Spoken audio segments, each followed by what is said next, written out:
আসসালামু আলাইকুম, কি অবস্থা? কেমন আছেন সবাই? আজকে রান্না করব পটল, বেগুন আর কাঁচকলা দিয়ে কেটলা মাছ। এই তো এখানে প্রথমে একটি কড়াই নিয়ে নিয়েছি। এখন এর মধ্যে তেল দিয়ে দিলাম।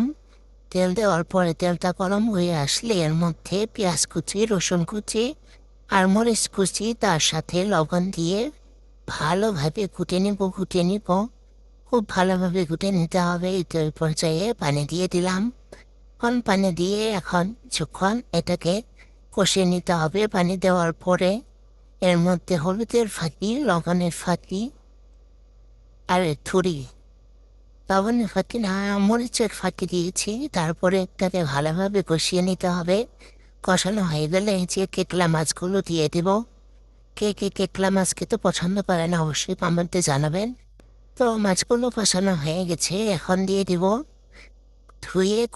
কুটিয়ে রাখা পটল, বেগুন আর কাঁচকলা।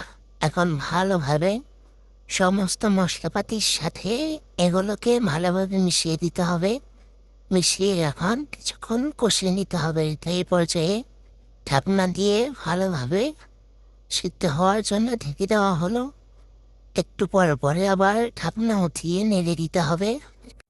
একটু পরে পরে নেড়ে না দিলে তাহলে তলে লেগে পুড়ে যাওয়ার সম্ভাবনা থাকে।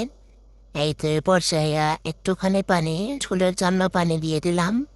এখন জাল করে নেব সিদ্ধ হওয়া পর্যন্ত। আর ঝোলটা ঘন হয়ে আসলে নামিয়ে নেব।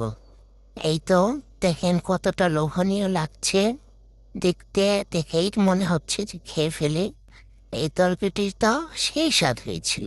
এই তো রান্না শেষ। টাটা, বাই বাই, আল্লাহ হাফেজ।